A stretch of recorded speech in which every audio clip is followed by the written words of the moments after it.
said the Lions won a game.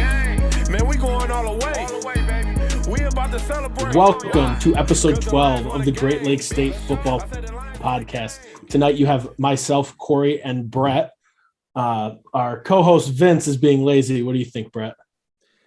I got a text saying that somebody saw him rolling into the NCG movie theater. So I think he's going to go see a movie. He's ditching out on us tonight. He left the Michigan State game because they're currently losing because it is Tuesday night. But anyway, so we got some hot topics this week. We've got some hot news in football in the great state of Michigan. We've got some recruiting news from signing day last week. And then obviously with the Super Bowl coming up, we will do a Super Bowl preview. So we will roll straight into it with some hot news coming from the great state of Michigan.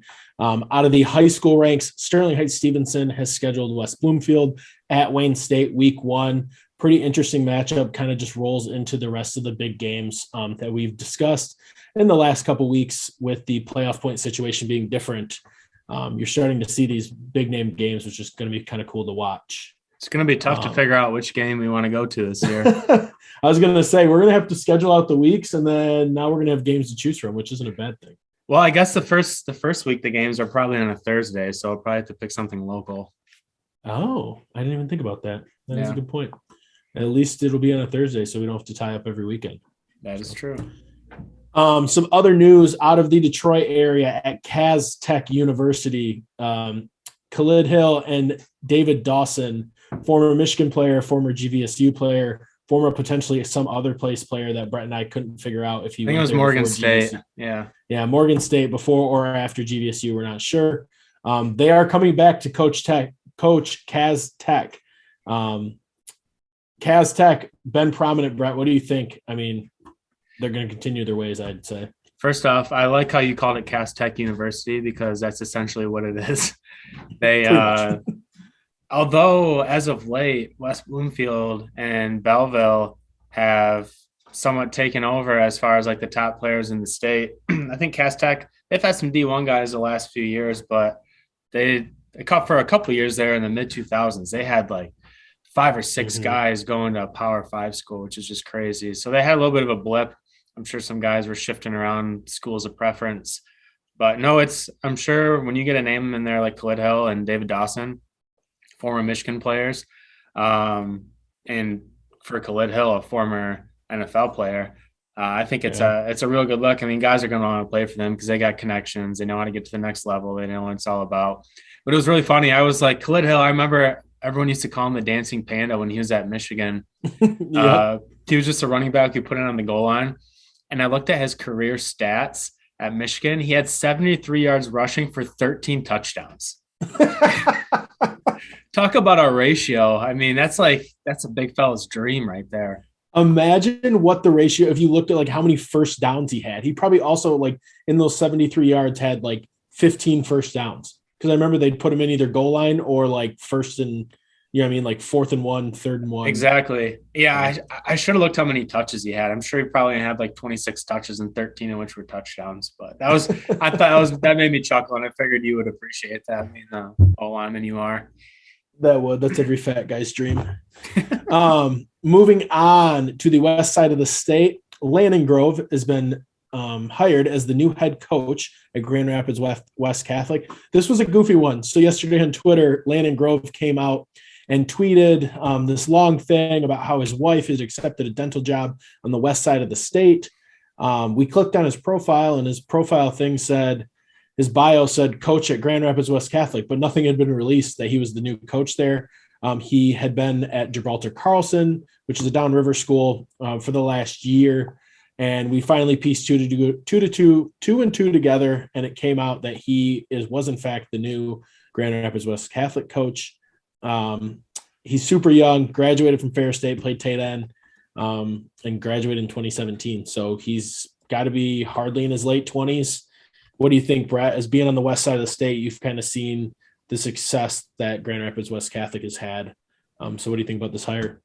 Yeah, Grand Rapids West Catholic has always been a traditional power over the last decade plus, really. I mean, they had a great stretch from 2009 around the 2017 range where they only had maximum of 4 losses, but they also, it's like it comes down to the scheduling. I mean, non-conference, not a lot of schools want to schedule West Catholic because West Catholic typically rolls schools that are in the same division. They always seem to make a long run in the playoffs, and they had a 20 plus year streak of making the playoffs. So it's definitely it's a top school in the west side of the state for their division. They had a couple of down years a couple of years ago, but it's really interesting with coaches nowadays. I mean, coaches are hard to come by. Like we had talked in previous episodes, it seems like back when we were in school, I mean, it was only 11 years ago now.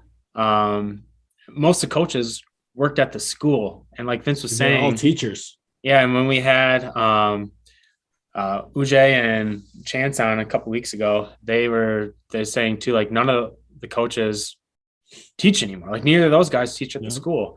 And it's interesting. I wonder what his career is going to be, if he's a teacher or if he's got something else going on. But with all that coaching turnover going on, what I'm alluding to is younger coaches are getting chances a lot earlier nowadays. Especially at storied programs. I mean, you got to think from 2009 to really 2018. I mean, you're looking at 10-1, 13-1, 10-3, 10-4, 10-4, 14-0, 12. I mean, they're like they're just rattling through their schedule. So pretty crazy to think about. Yeah, being so young, taking that over. You wonder if he maybe interviewed for that EGR job too. Oh, I didn't even think about that. Maybe he got the pick. Maybe they're offering more money at Grand Rapids West Catholic. Well, yeah. I mean, from like a pressure wise, I think GR West Catholic is probably up there with East Grand Rapids with their fan base expecting to make the playoffs every year. Yeah. But yeah, it's good to see the young guys. I mean, we see the trend in the NFL and even college football, and it's trickling down to the high school ranks. Young guys are getting more and more opportunities. It seemed like 10 years ago, you had to be an assistant coach for so long, and you kind of got groomed up through the program. And when the head coach finally retired, then you potentially have an opportunity at the job in your 40s. So it'll be one to watch. See if he can bring West Catholic back to their dominance. Yeah. So congrats to Landon Grove. Good luck on the west side. A little bit different caliber of football, I'd say. And I have to say, area. He's a Tony Anise disciple. He played for Anise, so I wonder if he tends to run his program similar to how Anise does. All right, well, we'll move over to Michigan football, and I will let Brett lead the way. So it's a little bit of a different scenario this week. Last week, rumors had come out saying he was leaving, as everyone had read, and he went through his interview process and something didn't go right, and he ended up coming back.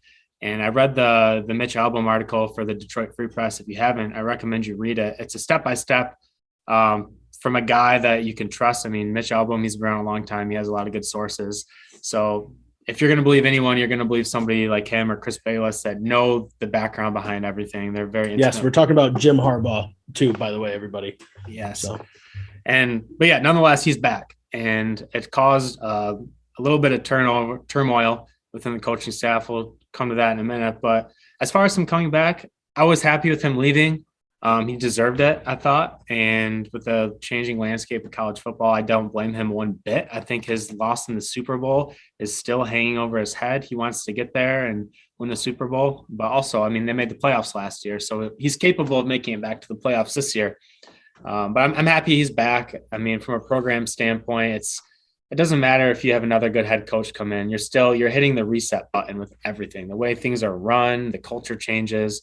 And culture has really been a huge aspect of successful programs as of late. So it's good to see him back. I don't know. What do you think, Kory? I would say I agree. I was okay with him leaving. I was sad. I mean, Brett, you and I talked kind of offline about how I was bummed. I was upset that our whole almighty leader who finally led us to the promised land was gone. I mean, he finally got Michigan back to relevance, and one of those things where regardless of what we did in the offseason, we are going to be ranked in the top 25 other than obviously this year. But no, I'm happy that he's back. I think he definitely stirred the pot in a lot of different scenarios. But as a football mind, it sounds like he's here to stay. I mean, from that article that you were just talking about, he's done shop in the clearance rack of the NFL. So we will see if that holds true. I don't believe it for half a second. So yeah, I tend to, it's hard to believe too, but he's typically been a man of his word. I mean, if you read through the album article that we had mentioned, he was telling recruits and parents like, yeah, I'm looking at the NFL right now. I don't know what my plan is, but I'm looking. So he's typically a man of his word, and I think that's something you can trust with him. Ultimately, I think he got to that point in the interview, and he's a guy that wants to control everything, and I don't think they're going to give him the ability to do that. And ultimately, I think that's what led him back to Michigan. So good, it's good news for Michigan, that's for sure. Definitely.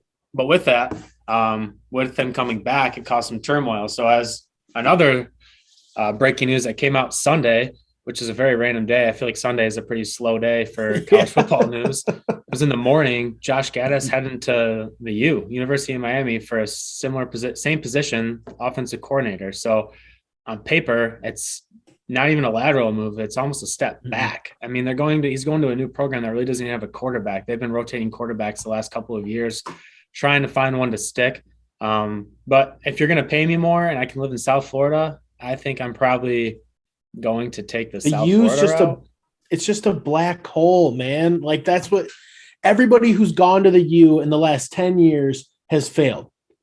There's either off-field issues, in-house issues. They lose the locker room. It's just been a black hole job. I mean, the U is not the U anymore. It's not 1999. It's not 1990. It's 2020, and the U's dead until I'm convinced otherwise. The thing that made the U is the stuff that all those players did. I mean, those players were all getting paid down there. They were doing all the club scene. The documentary on the U is incredible. I mean, these guys it's like one of the best ever celebrities. It is, and in a way, they're almost like the Fab Five. Fab Five are, in my opinion, isn't quite to the level as a U because the Fab Five wasn't as sustainable for success as the U was for a number of years, but it's exactly what it was. And as far as the fan base, there's really not much of a fan base in Miami. One of the biggest issues with Miami's football field is it's like 10 miles from their college campus. So they got to bus kids over there. It's a great stadium. I mean, I wish him the best. Personally, watching him grow over the last 3 years, I think he got a lot better with his play calls. He was a little bit passive, and he seemed to he had certain tendencies that he would stick to, such as he'd always run on second down if it was second and long to try and get a short third down situation, but it never worked out because Michigan's rushing attack wasn't very good. But I think if you watch Michigan's offense this year, they had like his initial mantra was speed and space. And then his mantra this year was the 3 Ps. It was like physicality, power, and perseverance or something like that. And I think a lot of the offense this year, it was pretty much Gaddis' offense with the touch of Harbaugh. So I know Gaddis was running it, but I think Harbaugh still had a strong hold on the offense. So I don't know. He's a great coach, but you almost wonder how much of influence was it because of Harbaugh. And Harbaugh's a great football mind. I mean, how many coaches have coached in the Super Bowl and a college football playoff? I think he might be the only one.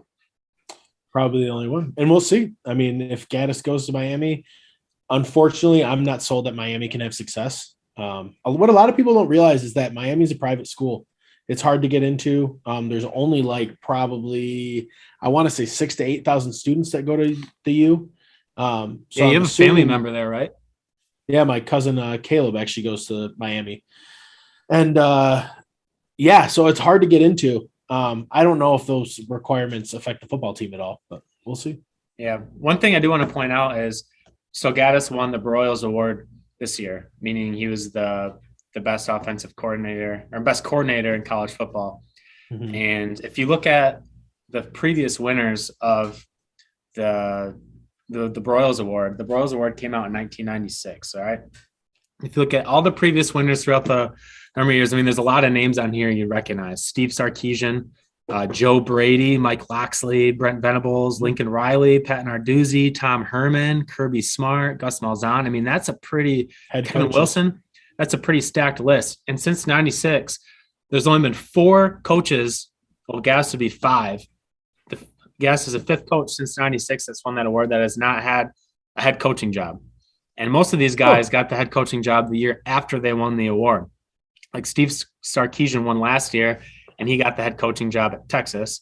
Joe Brady won it in 2019. Although he doesn't have the head coaching job, he jumped to the NFL. Mike Loxley won it at Alabama. He's head coach of Maryland. The list goes on. And there was rumors that maybe Gaddis wasn't going to be the shoo-in to fill in Harbaugh as a head coaching job. So maybe it sounds like maybe he felt slighted by the administration. And because of that, he pretty much said, screw you guys. I'm never going to have a head coaching opportunity here, especially now that Harbaugh said he's coming back. He had interviewed for the Duke and the Virginia jobs this year, and he didn't get those jobs. So I'm wondering if maybe he sees his path at Miami leading to a head coaching job somewhere else if he can prove to have more success. So you hate to see a guy like him go, but good coordinators don't stick around for long. I mean, the list I just mentioned, those guys tend to leave right after. Yeah. You either got it or you don't. So we're going to find out pretty damn quick if he's good, or if he was getting some Jim Harbaugh wind aid, as you could call it. For sure. So to fill his role at Michigan as offensive coordinator was announced today. Sharon Moore, the former co-offensive coordinator, offensive line coach, is shifting over to be the offensive coordinator, and Matt Weiss, the quarterback's coach, is going to assist him as co-OC. This was reported by the Wolverine this afternoon.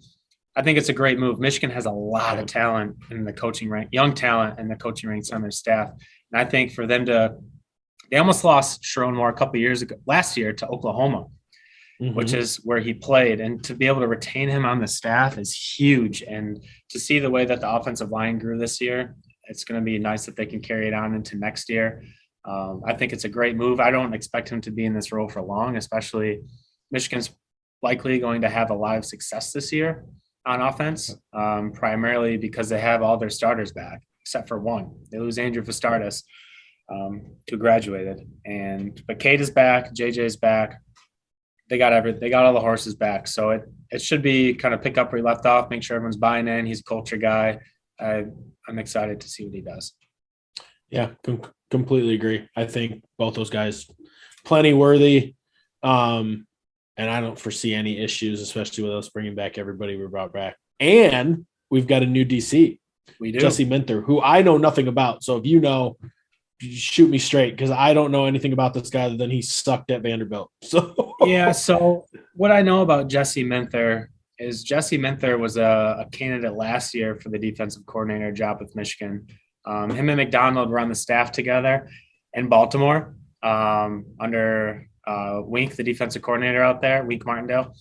And so him and McDonald were both suggestions to Harbaugh from his brother on guys to bring in for an interview. Ultimately, Michigan went with McDonald, and Minter ended up taking the DC job at Vanderbilt.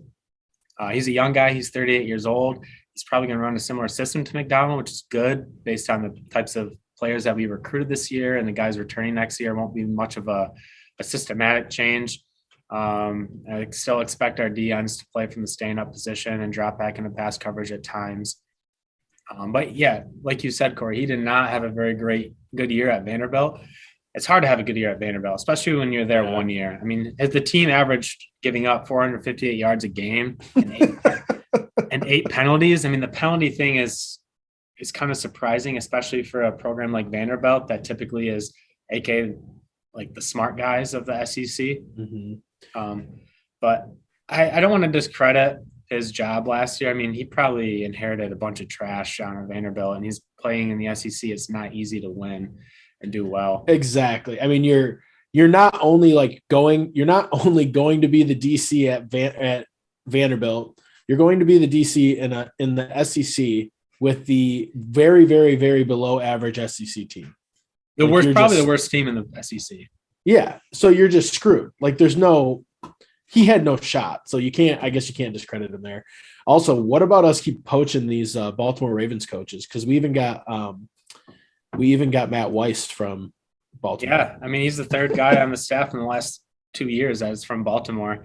I mean, Baltimore has historically a great defense in the NFL, especially the last 20 years. And I mean, no one's no one's coming from the NFL. He's going to trump pretty much any college coach as far as his experience, what he sees, how they train. But it is interesting. Very it seems true. like Jim is really leaning on his brother for suggestions, which he should. You got to take advantage of. You got to take advantage of who you know, and like they always say, it's not who you know or what you know, it's who you know. And I'm excited to see what they have with him this year. Definitely. So some hot updates at the University of Michigan. It'll be exciting. It'll be a year of change, which will be fun for us Michigan fans. Hopefully. No shit. Hopefully we're decent. Some hot news coming out of East Lansing, Michigan at Michigan State. The special teams analyst Dalton Gibson is leaving the program for an on-field coaching position at Southern Illinois University. Gibson will serve as the defensive ends coach and special teams coordinator at the FCS program. This guy actually got some pretty high praise. I was reading some stuff on him. He was like one of the top younger coaches in East Lansing. And they said he kind of was on like a fast track to be a coordinator and be some sort of like head coach here in the near future. So I don't know anything about him, but I did read some good things about him. So yeah, I read he's a pretty well-known coach, especially, I mean, when you're an analyst, you don't get a lot of hands-on with the media, but you still have a lot of hands-on coaching with the players.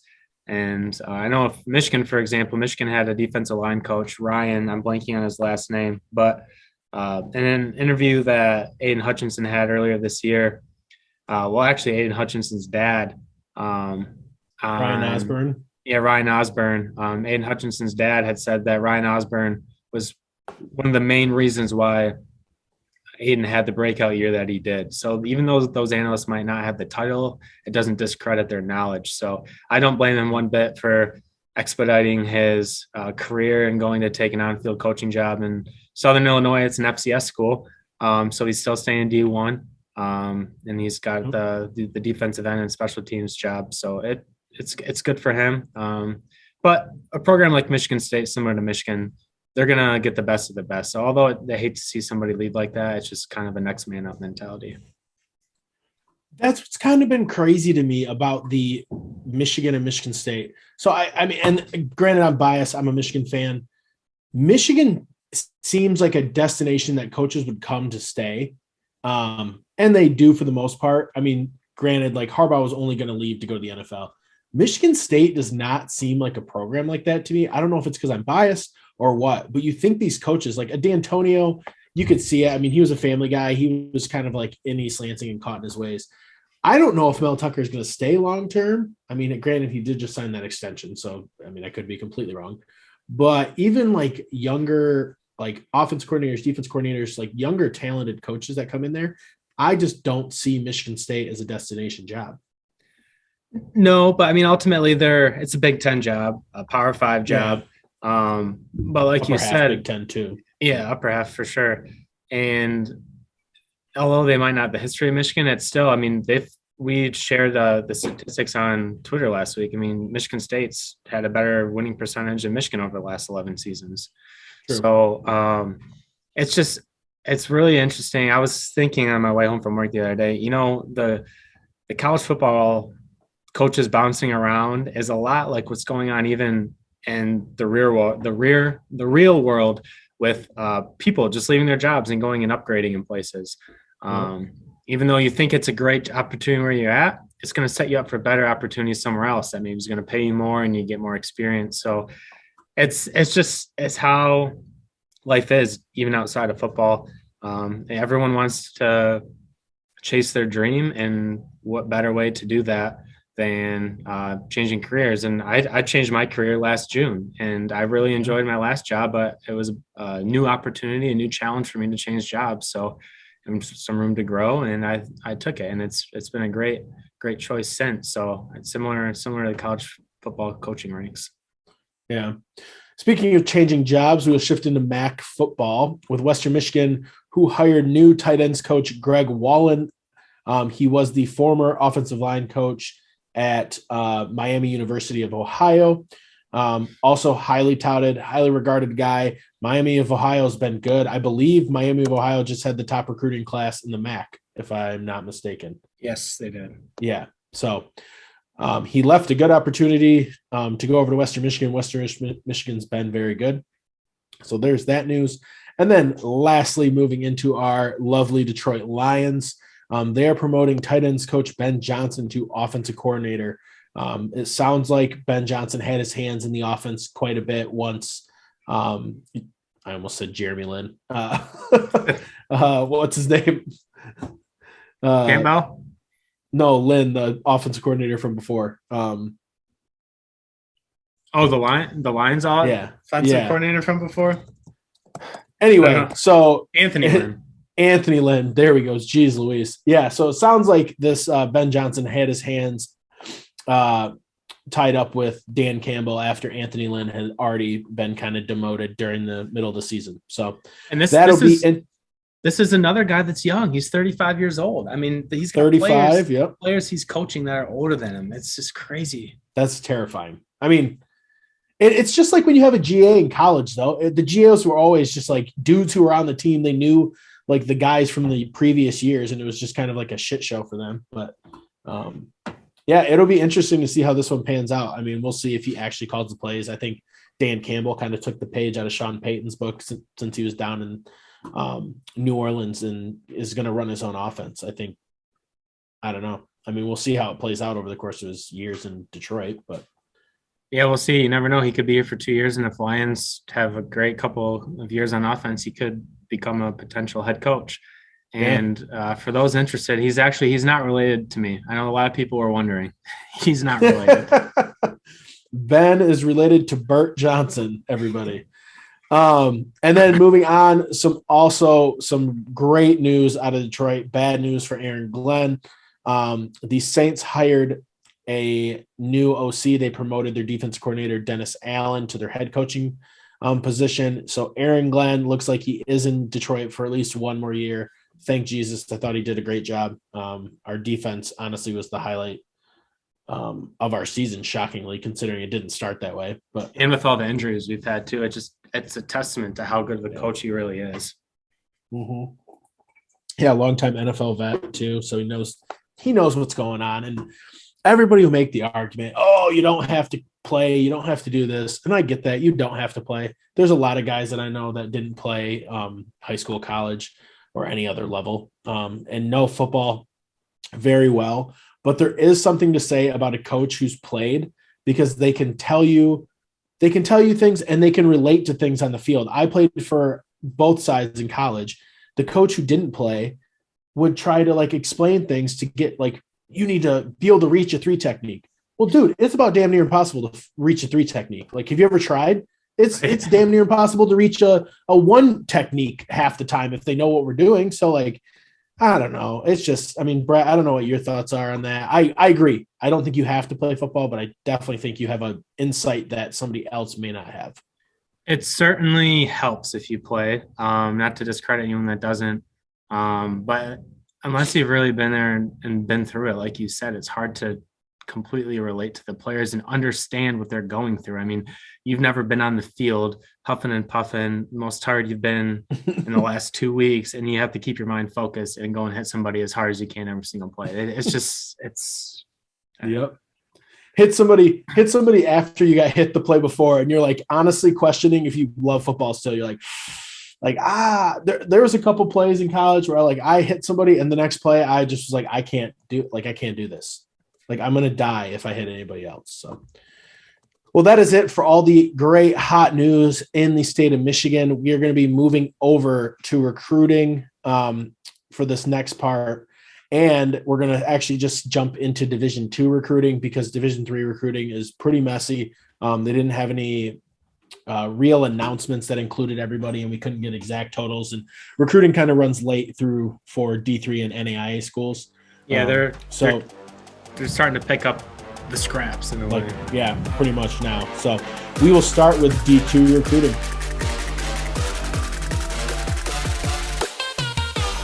All right, so we will move on to the recruiting of Signing Day 2022 with the Division II level. And we will kick things off with Ferris State, the Division II reigning national champions.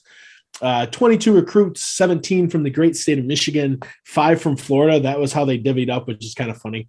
And then 11 of the 17 from West Michigan. Brett, what do you think about Ferris's class? Some big West Michigan names in this class. So Ferris in the last couple of years has really penetrated West Michigan.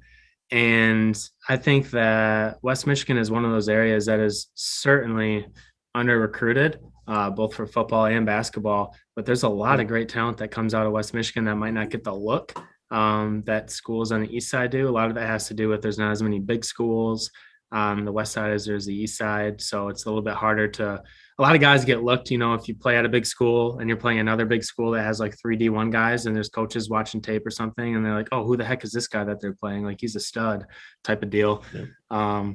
But yeah, Ferris has always recruited West Michigan pretty well. So it looks like they continued their momentum here in the class of 22. Yeah, so some big names. The quarterback out of Rockford, Zach Ahern, who probably could have went mid-major D1 if I were to guess. He was a stud all year. And then offensive line, some big bodies, 2 6'5" kids and a 6'4" kid. And then I was just kind of combing through a lot of names, a lot of kids that you'd really have to do some research on to kind of figure out who they are, which I don't have time for that. Neither does Brett.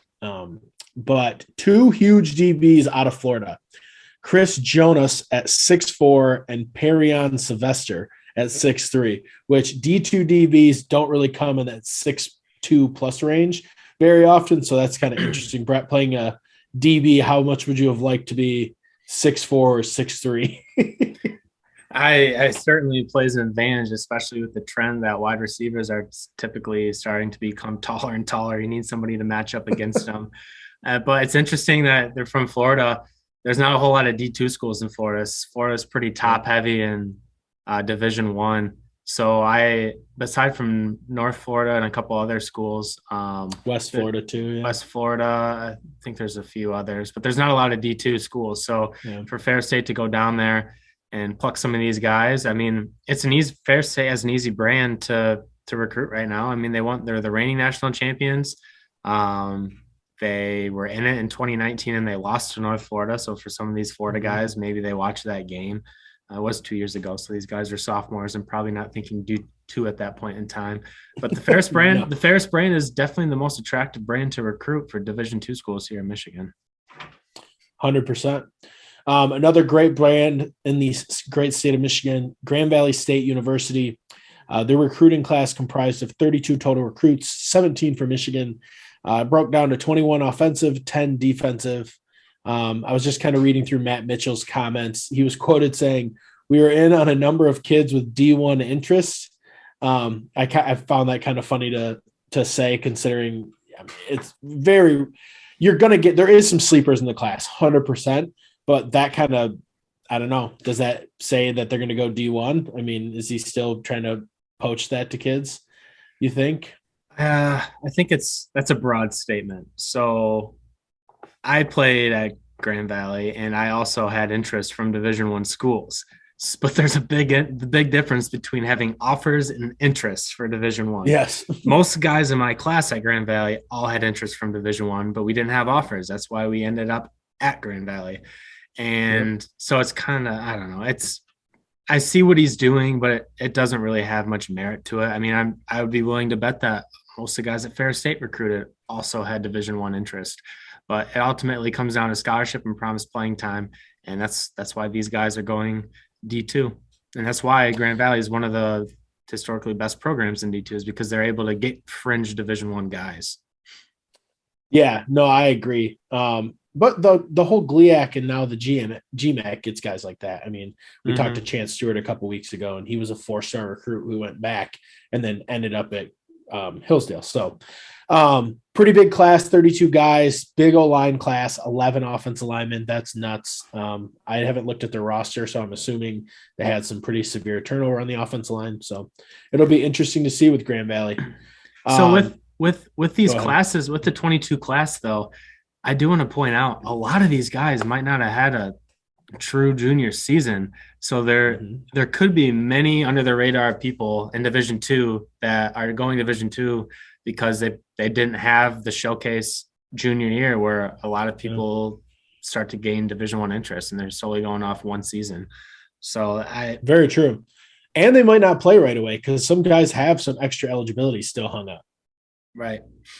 So I mean, it's weird. My brother-in-law plays baseball. I mean, your brother's going through it, but so is my brother-in-law. He plays baseball down at Ashland.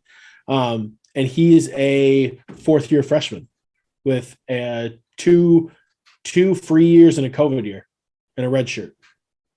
Yeah, it's crazy. I mean, my brother was telling me at Central, he was in the hot tub the other day after practice, and he was talking to some of the guys. rough life. Yeah, was eating a sandwich. Yeah, that was after the hot tub. We'll get into that when we have him on all the amenities that they have in Division I now. But he was talking to guys in the hot tub with him. Some of them were born in 2004. And I mean, he was born in 99 and he's young for his age. So, I mean, it is crazy with how long some guys can stick around with the extra eligibility. It's going to be wild to see it. There's repercussions for years to come. Moving into our UP schools, we'll start off with Michigan Tech, who actually, speaking of Michigan Tech, a round of applause to Michigan Tech for being one of the top schools on that list for winning percentage. How crazy is that? They were Brett, third on your list out of the GLIAC, and went Ferris, GV, Michigan Tech. Yeah, I mean, there was quite the drop off from Ferris and GV, who had in the 800 winning percentage, down to Michigan Tech was in the mid 50s, borderline 600 winning percentage. But like you said, it's kudos to them. I mean, it's got to be tough to recruit guys to come up to snowy Houghton, Michigan, where there's snow 7 months out of the year. But as you know, it's hard to win at Michigan Tech. So there's a lot of, I'd be interested. Maybe we can go back and run some numbers and see what their winning percentage is at home. Yep. Yeah, no, that would definitely be interesting. So Michigan Tech, 16 total recruits, 14 Michigan players. Just looking at their general landscape, they recruited the entire state of Michigan well. Kids from all over, Detroit, West Side, East Side, middle of Michigan, the Thumb. I mean, they did a really good job recruiting the whole state. And then just to keep it rolling with the UP, Northern Michigan University, didn't have a very good breakdown, so theirs was kind of hard to follow, but they did have 23 total recruits, 12 Michigan players, and they recruited Wisconsin and Illinois super well. About the other, I mean, if they had 23, 10 of them were from Wisconsin, Illinois, and then one was from Arizona. So that's another place that's hard to recruit. Marquette. Oh, super hard to recruit. Actually, Northern Michigan is holding walk-on tryouts for anybody who's interested that listens to the podcast. So if you got any eligibility left, head on up to Northern Michigan University and you can get yourself a tryout. They were able to bring in a kid from Drake. So that was a big get. He's from Texas. He actually started a couple of games at Drake. What position? He's a defensive back. So that's probably one of their bigger gets, I would think. Guy with experience coming from FCS football. And they have a new coach there who's only been there a couple seasons now, who came out of Ferris. So you'd like to see them turn things around. They've been historically bad. I mean, even at Northwood, we tend to beat them regularly. So it's not good to see a team that's swimming at the bottom of the barrel that religiously. So we will move into my arch nemesis and Northwood's arch nemesis, Saginaw Valley State, who had 26 total recruits, 21 from the state of Michigan. And Brett, I don't know if you pulled up Saginaw Valley State's recruiting thing, but this was kind of cool. They listed tons of info in the bio of these guys. I mean, anything that you could even think of. High school team info, how many offers was on there, I was like pretty bold to ask. I mean, I want to say those were all inflated by 2 or 3, because some of those guys were like, I had 8 offers. Like, shut the fuck up. No, you didn't. Yeah. Well, Division III too. I mean, you never know. No, true. Well, I'm thinking like legitimate offers. Right. Yeah, like scholarship offers. Yeah. But yeah, I mean, we'll post a link on our Twitter page. I encourage you to scan through it and check it out. A lot of information from Saginaw Valley, really promoting their players and who they are as people too. Yeah. Super cool. Moving over. One thing I want to talk about Saginaw Valley quick. Yeah, go ahead. Is Ryan Brady. The name sounds super familiar. He's the head coach at Saginaw Valley. Yep. I was doing some research on him, and he actually was a quarterback for Grand Valley back in the day. And he was a quarterback for the national title team in 2001 and winning the national championship in the 2002 year. And then he actually took over as a quarterbacks coach for the 2003 team before he went over to Muskegon High School. And while he was at Muskegon, he was a student teacher for Tony Anise. So him and Tony Anise built this relationship at Muskegon High. And for those of you that don't know, Tony Anise was the head coach at Muskegon High, and he had a phenomenal career there. And from then, Anise went to Grand Rapids Community College, and Brady followed him there and was an offensive coordinator and quarterbacks coach. They went 30-4 in his 3 seasons. And as we had highlighted last week, Tony Anise has the winningest percentage for football team, the GRCC, in the state since 2010. And Brady was a part of that staff. And then he moved to Ferris State and coached along with Tony Anise at Ferris State. So he's a Ferris State disciple, Tony Anise disciple, and now he's moved on to his role at Saginaw Valley. So there's a lot of Tony Anise, like his tree of people is just growing by the year. I was going to say we should make a Tony Anise coaching tree. We should. It would take a lot of time because there's a lot of names. I'm sure we'd probably miss some, but I know the friendly people on Twitter will certainly help us out.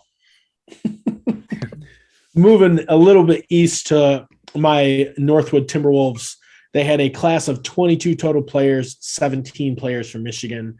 And then Coach Haynes is quoted saying, we recruited to get better up front. And then after I deep dove into kind of the breakdown of the class, they only recruited 3 defensive linemen and 2 offensive linemen. So not really sure what Coach Haynes was talking about, but hopefully those 5 guys are really good. Yeah. Hopefully old Mikey McCurr can take him under his wing. Yes, Mikey, please take those 5 guys under your wing and teach them the Timberwolf way. All right. Now into probably the hottest topic in the GLIAC recruiting, Davenport, who's new to the GLIAC, who may get left behind in the GLIAC if it disperses over the next few years, like we talked about last week. 53 total signees, 13 kids from Michigan in the 22 class, 31 transfer. Wait, hold on. I screwed this up. 53 total, 13 from the state of Michigan, 22 commits from the high school class, 31 transfers, and 22 high schoolers. 31 transfers. That's Mel Tucker's probably jealous. Well, Tucker's probably got a boner. He's like, I got to get this Sparky guy over to East Lansing. Oh, man. That's crazy. That's a lot of new bodies. I mean, you think about the attrition that they must have had to create that much room on their roster. I mean, either that or a lot of these guys are preferred walk-ons. Yeah, so I don't know. All I do know is that when I came into Northwood, the class that I came into Northwood had about 50 guys, and we finished with 7. And I think what happens when you do this, and granted, we didn't bring in transfers like this because it wasn't really a big thing when I was in college. But what happens is you bring in a lot of talent, but that talent, it's not like meshable talent. It ends up just being a bomb because you got these kind of kids mixed with these kind of kids, mixed with these kind of kids, mixed with these kind of kids. And then you bring them all together and they don't mesh. I mean, you get a solid core. Hopefully you pray. But 31 transfers is definitely going to throw off that core.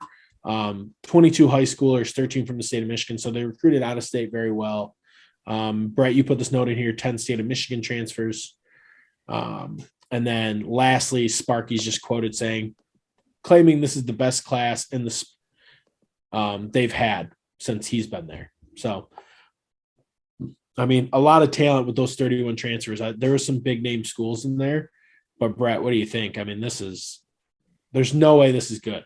There's no way this turns out good. I don't know. That's my 2 cents. No, I mean, they certainly probably have a lot of talent, and that's what he's alluding to. I think he knows that a lot of these guys aren't going to make it, but it's probably more of the strong will survive mentality. And he knows that some guys are going to drop, some guys are going to transfer, but given where Davenport is at in the GLIAC, they're certainly competitive, but they're not to the top. I think he's thinking, I need to bring in as many guys as possible if I'm going to have a chance. So he's bringing in all these guys, and the more people you bring in, the better chance you have of finding a diamond in the rough. Exactly. And that's kind of what Ferris's MO has been, I mean, they bring in these big name guys who may have some problems or may have transferred in or whatever it might be, and they pan out. I just don't ever recall Ferris bringing in this big of a chunk of guys. No, from a transfer standpoint, maybe like 3 or 4, but not, 30 guys. That's a lot that's just a huge class, 50 dudes and 30 of them from other colleges with other experience. So right. And if you look at where these guys are from the other colleges, they're not really big name colleges. There's a lot of community colleges. There's some D3, there's an Olivet in there.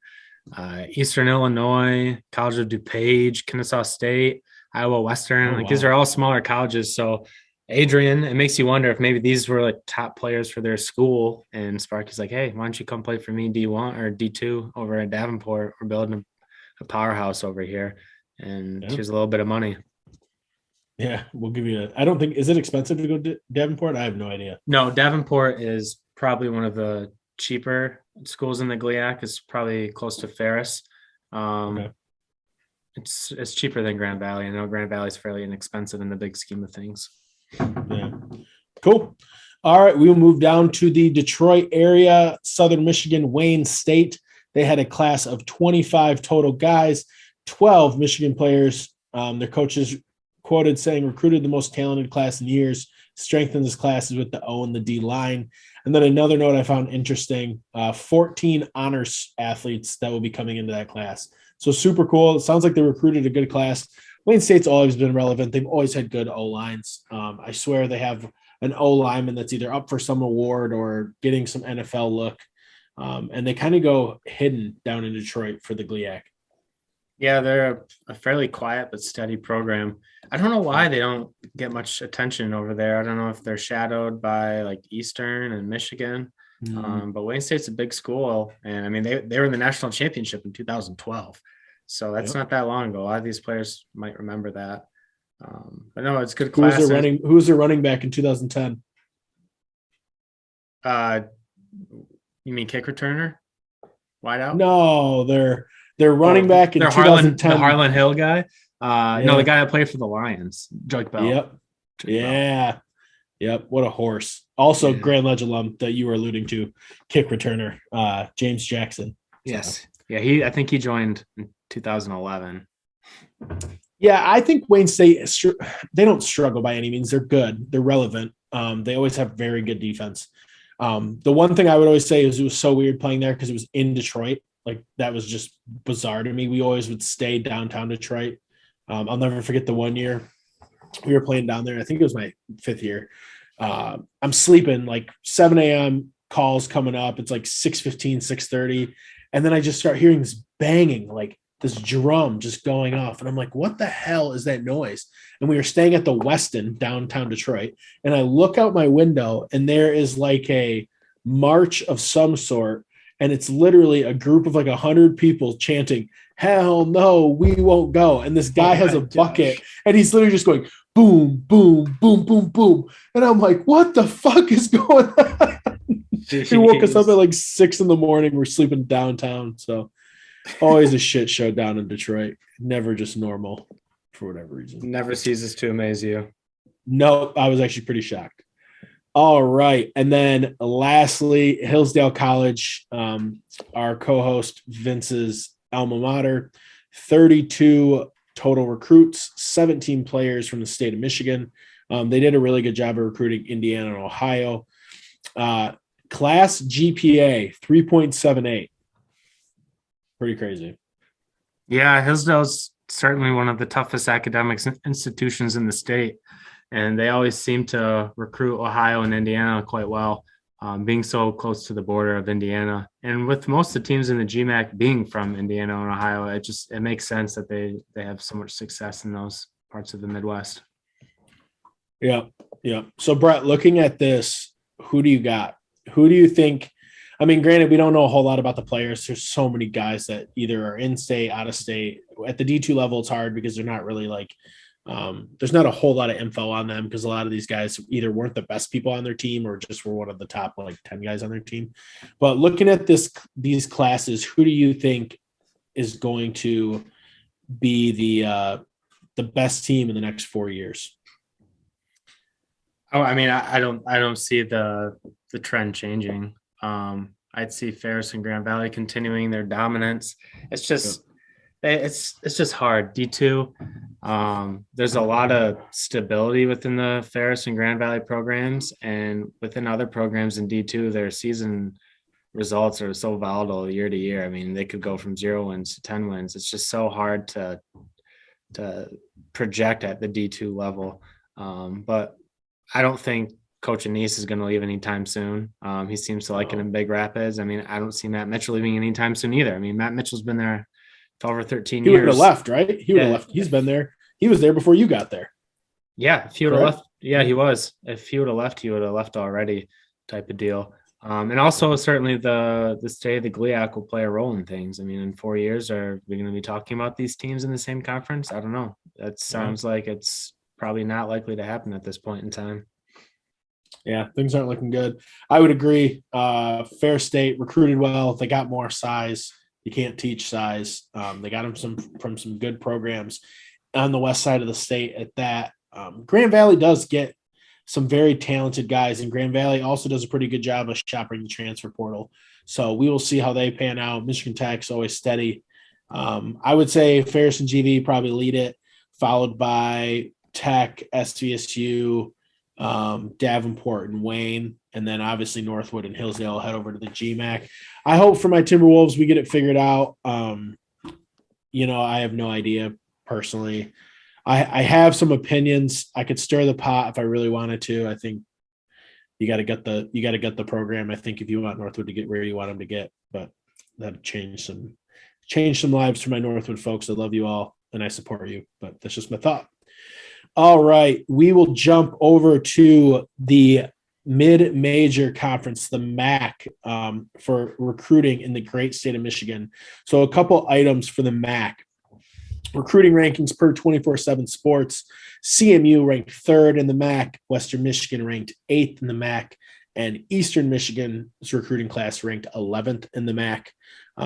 We will kick it off with our Central Michigan Chippewas. They had an 18-man class. They had 6 3-star recruits, which is actually very good for a mid-major. 12 offense, 6 defense. They had Brett Johnson's brother, Cole, transfer in from Hillsdale College, which we saw an article that said that was a D3 school, which is not true. And then their highest recruit was Burt Emanuel Jr., who is a quarterback out of Texas. And Brett, I will let you do the talking because you have the inside scoop on the Central Michigan recruiting class. Yeah, so I haven't looked a lot into the recruiting class, primarily because most of these guys any of them aren't on campus already at the MAC level, and sort of downwards. Kids don't typically go early to school and start training. I know that they were able to have more of a last minute flip from the quarterback position. Burt Emanuel Jr., he's from Texas, a 3-star quarterback. But it's coming from Texas. He could be really good or he could be bad. Just depends on if it's sometimes guys in Texas get their star rating because they're a quarterback for an extremely big school that had athletes everywhere in Texas. Exactly. Or it could be he's a 3-star recruit at a smaller school in Texas where he's maybe underlooked because he's playing against smaller schools. Yeah. So I think the quarterback is always the one position you look at in the recruiting class, and he is the highest ranked player that's committed to Central per 247 Sports. Sliding down their list a little bit more, traditionally Central seems to recruit the Detroit area really well. In this class, they only have 3 or 4 guys from the Detroit area, which to me is a little surprising. I know most of their coaches they have on staff now, none of them are necessarily homegrown Michigan guys. They've come from various coaching stops, so I'm sure that they're reaching out into their roots and feeling out their connections across the country. But they are in the state of Michigan, the top class in the MAC. So I was surprised that they beat out Western. We'll get into that in a minute, but typically Western has been recruiting really well. And with the extension of Western's head coach, I was surprised to see that Western was 8th in the conference. But that doesn't always mean anything, as we all know. It certainly helps. Like if you look at the top level schools in Power 5, I mean, your Alabamas, your Clemsons, Georgias, they always get top recruits and the majority of those guys pan out. But when you get to these smaller levels of football, it's just so hard to pick out the guys that are going to be good or bad. It's player development at this level. It's crazy. Yeah. So we'll move into Western Michigan. They had a 19-man class, 9 3-star recruits, 13 guys signed in the early signing period, 6 signed in the late signing period, 7 offense and 5 defensive players, with some athletes in there and mixed in some special teamers. And then they also had some late signees. They had 2 Purdue transfers, Bruce Austin, defensive lineman at Purdue, and Anthony Rumpf, who was an athlete at Purdue. And then the Alabama quarterback that we've talked about, Stone Hollenbach, who was pretty much a bench scout guy at Alabama. He was a walk-on, but I mean, he's bringing experience that you can't just walk around and not respect. I mean, coming from Alabama. But that is interesting that you said that, Brett, about Central Michigan's recruiting class being better than Western Michigan, because Western Michigan, I believe, had a better season. From my standpoint, they had a better season. They played in very similar bowl games, and neither of them won the MAC. But I would say Western's trajectory looks better than Central's right now. But it's honestly a coin toss, right? I mean, both these schools, I bet you if we looked over the last 10 years, they're probably 5-5 versus each other. Yeah, I mean, Western beat the team that they beat Pitt, who won the ACC. So, I mean, yeah, Western had a really good start to the year, and they kind of faded out towards the end of the year and ended up losing to Central. But yeah, like you said, they certainly had a pretty good year. I find it interesting between Central and Western so far. The size of these classes are quite small. Normally you see classes in like the 25 range. So both teams are probably going through what you had talked about, having a lot of struggles with guys returning from last year. At the Power 5 level, there's more players turning pro or doing whatever else, like grad transferring down to another school to get playing time. But at the MAC level, if you don't have a lot of guys leaving for the NFL, and there's not a lot of guys that are going to transfer down because you're going potentially from a full scholarship to a partial scholarship somewhere. So I think that might play a factor in why these classes are a little bit smaller than what you would traditionally see. I completely agree. I would say guys are just going to stay for the extra year. I mean, worst comes to worst, you go get your master's. I mean, both those schools offer good master's programs. And I think actually Central offers a 3-in-1 program now. A person I know is currently at Central, and she's getting like a 3-year undergrad with her 3-year undergrad with her 4th year being half of a master's degree and half of an undergrad, like the remainder of an undergrad. And then her 5th year is all master's classes. She's done in 5 of the masters. So, okay. So definitely opportunity for these kids to get a master's degree in their 5 or 6 years due to COVID. So moving on to the last Michigan MAC school, Eastern Michigan, 23 total signing in this class. 16 of them signed on the February signing day. 7 guys rated at least a 3-star rating. 5 wide receivers, 3 offensive linemen, 2 QBs, 2 safeties, 2 linebackers, and a corner. 2 Power 5 transfers, a quarterback and a wide receiver. And then their highest recruit was Malik Bogard, defensive end out of Oklahoma. Interesting that EMU ranked 11th. I mean, based on their breakdown, 7 guys with 3-star ratings, that just kind of tells me that the rest of their guys either weren't noticed at all, or, I mean, obviously once you get to like the 2 stars, they're not really rating them on 247 or Rivals or anything like that legitimately. So yeah, any takes on Eastern?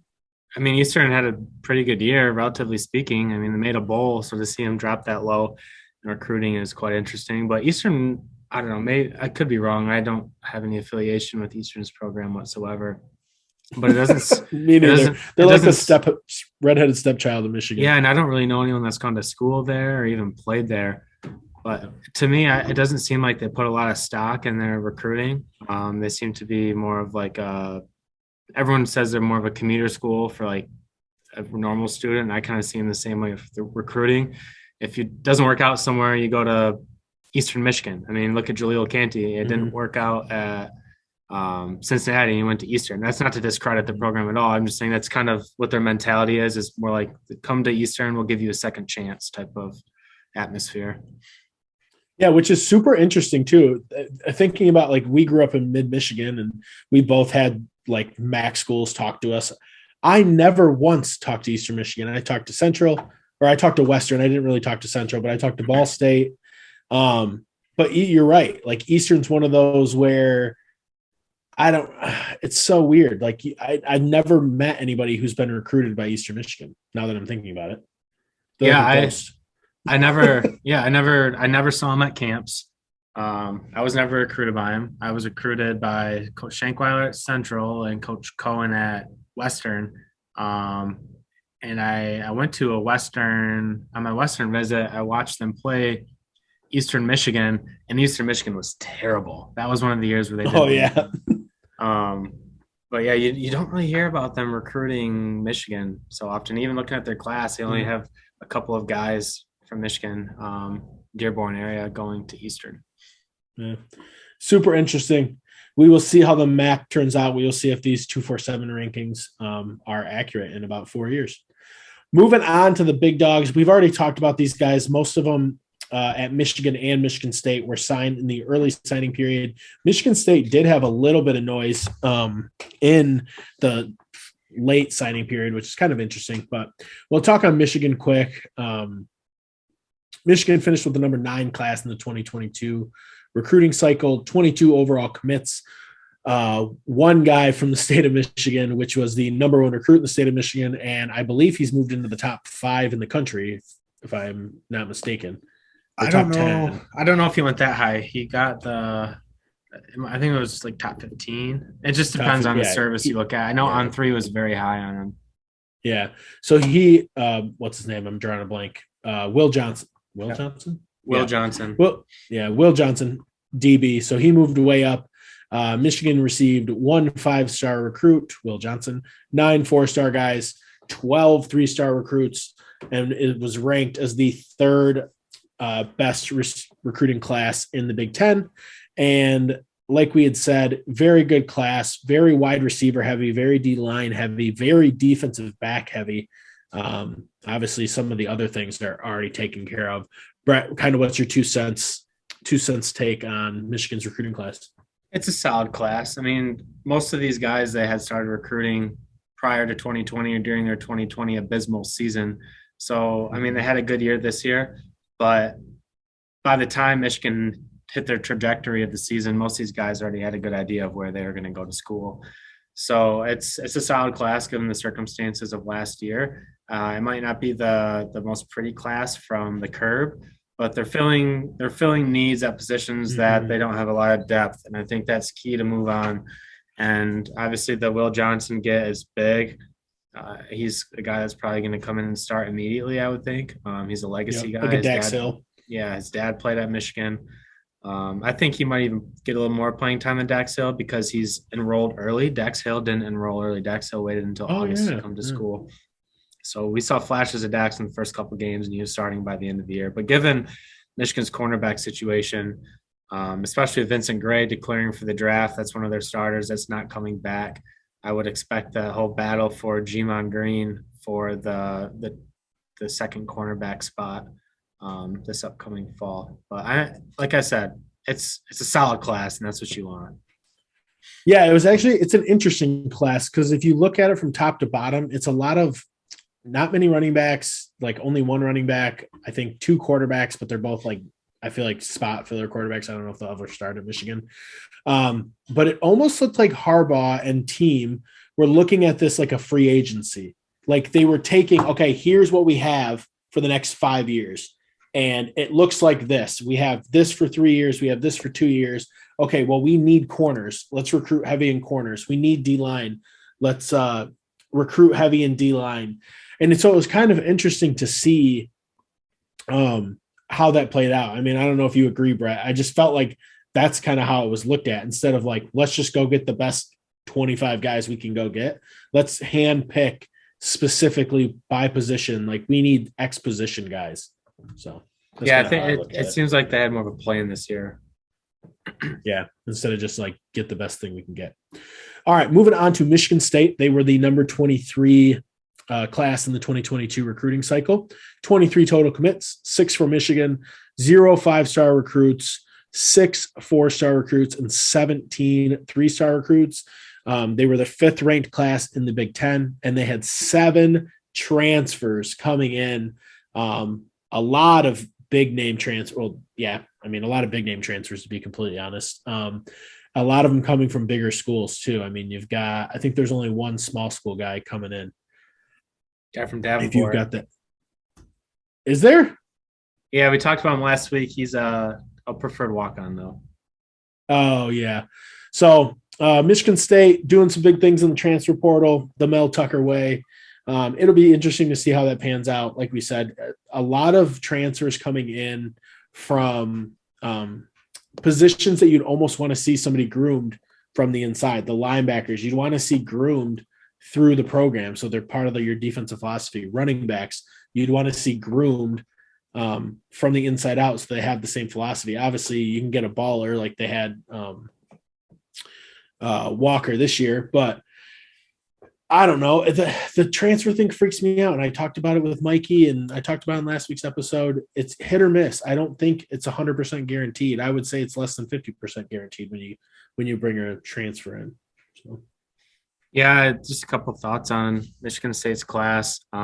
They certainly hit the state of Michigan a lot harder than Michigan did, which is kind of worrisome to me as a Michigan fan. If the talent wasn't there in Michigan for their liking, I understand them leaving, and they did get the top kid in the state, but Michigan State pretty much cleaned up on all the other top talent in the state, which, being a Michigan fan, I enjoy watching players that I had seen play in high school here and kind of grow up and become the big bad Michigan guys. And Michigan State seems to be picking up these guys, and I'm sure they're saying, oh, Michigan doesn't want you. They're just going to recruit nationally. Come here and come beat them type of thing, which I think is a really neat recruiting tactic. But like you said, it's kind of scary going to Michigan State if you're a freshman with all these big transfers coming in. I mean, if you look at the running back position specifically, they have Jalen Berger, the running back from Wisconsin, coming in, and then they also recently picked up Jarek Broussard, running back transfer out of Colorado, and then they still picked up some running back positions in this recruiting class. Jaden Mangum's one of them. He's an athlete, but he probably won't play. He'll probably be more of a receiver type. But it's certainly scary if you're a freshman coming in and looking at all these older guys in front of you get buried in the depth chart pretty quick. But that's the philosophy that Michigan State is taking. They seems to be successful so far, so we'll see if they can continue that momentum. True. Michigan's 0-2 versus them, so in Mel Tucker's tenure, so we can't say a whole lot. All right, well, that wraps up the 2022 recruiting in the great state of Michigan. We talked about the Division II, the mid-major Division I, and then the major Power 5 Division I schools in the great state. Some awesome stuff there. We will be tagging some guys in these classes just to shout you out, celebrate your accomplishments. Tons of talent coming out of the great state of Michigan, which is awesome to see. And we're excited to see how you guys progress over the next 4 to 5 years. Lots can happen. Both of us played college football, same with our other co-host Vince. And it's amazing to see kind of how bodies transform, how talent transforms, and see what happens I'm sure of the, we'll say 500 guys recruited in the state of Michigan, just that stayed in the state of Michigan. A lot of guys left the state of Michigan. I'm sure probably 5% will go to the NFL. So pretty awesome to see. Last topic we are going to discuss is the Super Bowl preview. And before we kick off the Super Bowl preview, I missed the fun fact of the week. So the fun fact of the week is presented by yours truly, Kory. And the question is, what do you think the average cost of the tickets at Super Bowl XL at Ford Field in 2006, which was the Steelers versus the Seahawks, if I'm not mistaken. What do you think the average cost of that Super Bowl were? And then second part, what do you believe the average cost of the current Super Bowl are? Brett, do you have any guesses? Did you cheat? No, I didn't. And it's a huge gap. It's not even close. Oh, I'm sure it is. So I'm just going to swing for the fences here. I'm going to say in 2006, the average ticket was $900. And then for Super Bowl, I'll let you do both. For this year's Super Bowl, like $4,000. Pretty dang close. So the average cost for Super Bowl XL in the great city of Detroit, which was Jerome Bettis's goodbye, who was from the great city of Detroit. The average cost at Ford Field was $650. Wow, I was even above that. I thought I was going to be low. That's crazy. I mean, that's average. That means there's tickets in like the low hundreds. Yeah, exactly.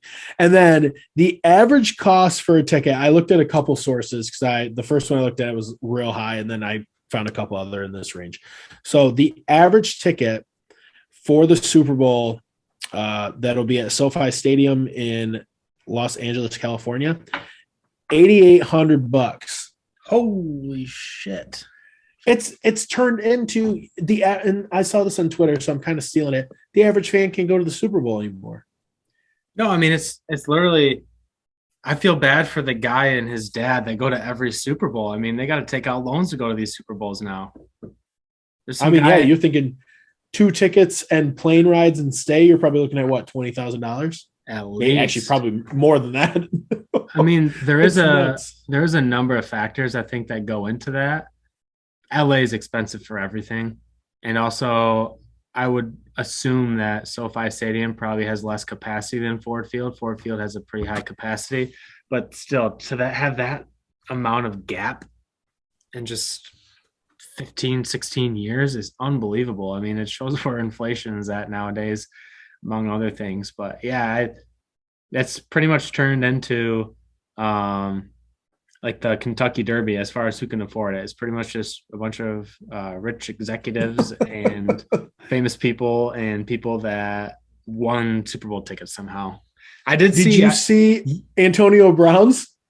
No. Oh, go ahead. Say what you're going to say. I'll talk about it. No, I was going to say that after Stafford won a couple weeks ago to clinch the NFC and to go to the title game or the Super Bowl, there was this fan that went viral, a Lions fan wearing his Lions jersey and is jumping up and down in his living room. And Stafford ended up giving him tickets to the Super Bowl. To the Super Bowl? Yeah. No shit. Awesome. Wow.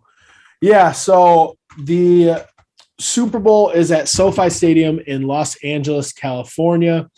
It starts at 6:30 p.m. It'll be a kickoff on NBC. Kickoff it says 6:30, but it'll probably end up being like 6:45, 7.8 the spread for Caesar Sportsbook is at 4.5 points for Los Angeles. Los Angeles is a 4.5 point favorite. The over under is 48.5. Who do you got, Brett? Rams. It's a home game. It really is. They get to go in their own locker rooms. They get to stay at their own house the night before. I mean, it's a home game. And I think Kelly Stafford and Matthew will be getting the rumble on. The baby number 5 is on the way. Twins. Round 2 of twins. Yes. But no, I think the Rams are a better team, top to bottom. It's one of those Super Bowls that this is the first Super Bowl that I really haven't cared who wins because it's great for neither quarterback has won. And I think both quarterbacks are widely liked by most of the NFL. Unless you're a Cleveland Brown fan, then you probably despise Joe Burrow. Probably. For a number of reasons, that he plays for your rival team, that he doesn't claim Ohio State for his alma mater. He just claims LSU. But I think the Rams are going to win. I think they're too good of a team. And I'm definitely going to be betting the Rams to cover that 4.5 point spread. Yeah, no, I agree. I think the Rams cover it. I don't think Cincinnati has a shot. They have one of the worst offensive lines in the NFL. I think they're ranked 30th in pass blocking for the year, and the Rams are just eating from a defensive line standpoint. Oh yeah. So I will also be betting for the Rams on the over. I think 48.5 is, I think it's going to be higher than that. Anyway, to talk about Antonio Brown really quick, I cannot find the tweet. But here it is. Antonio Brown reveals he is the president of Kanye West's company, which is weird. I don't know why. I don't know how that got brought up into this. I didn't really realize that the first time. Wow, that sounds toxic. Anyway, yeah, no shit. I think, hold on. Movie Productions, Los Angeles, California. Yeah. So Antonio Brown purchased the owner's suite for the Super Bowl for $2.195 million. The owner's suite sits 18 people, quantity of one, which was $2 million.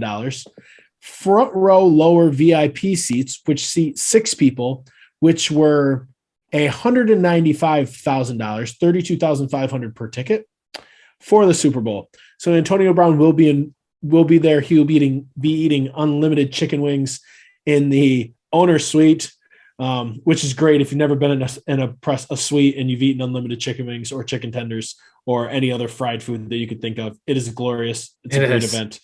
And he said this one's for his kids. So the guy's lost it. If you got $2 million to blow, shout out to you, AB. But that is pretty amazing. I don't even know if he has that much money to blow. He was bankrupt before he was moving in with Tom Brady because he didn't have any money, and he just lost out on, I don't know, a couple million this year. But good for him. Life lessons of what not to do in life when you have a lot of money. Yeah, no shit. All right. So that is all we have for episode 12. One last thing, we do want to engage our followers a little bit. So we want to know who you have for the Super Bowl, who you got. If you pick the winner of the game, and you have to include the predicted score, so we will keep track of these. But if you pick the winner and you have the closest predicted score, you will win a Great Lakes State football t-shirt, which is pretty awesome because we just got these made with our new logo. We submitted the order today, so I would assume we'll have them by the end of the week because we only ordered about 25 shirts, so it shouldn't be too crazy. So we will tack this on. We will post this on social media and definitely shout this out for all of you.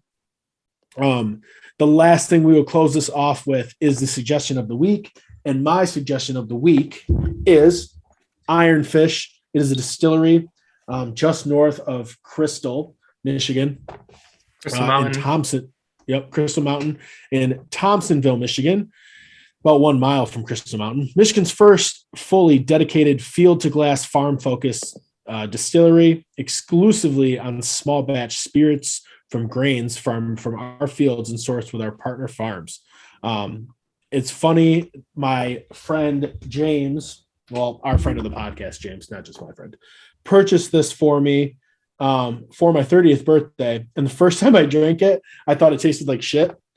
I was like, man, that is just a rough whiskey. But after it kind of sat in my bar for a little while and aged itself, whiskey does have a weird tendency to do that. If you let it sit for a little bit, it bitters out.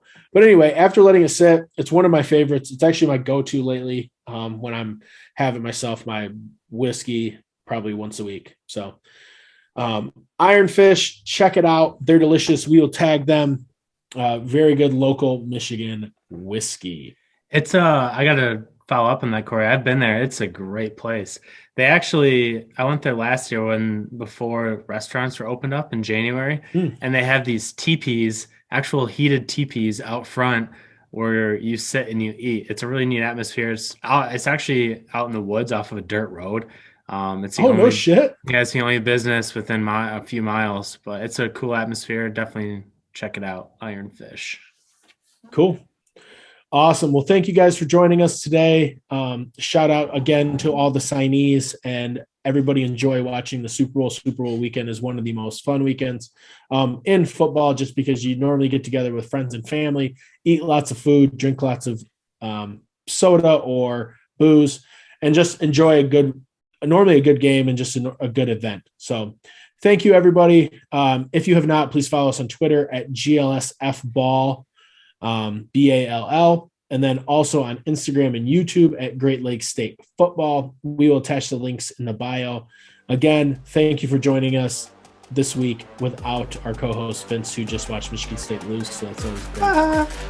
I am Kory. This is Brett. And we will see you all next week. Thank you.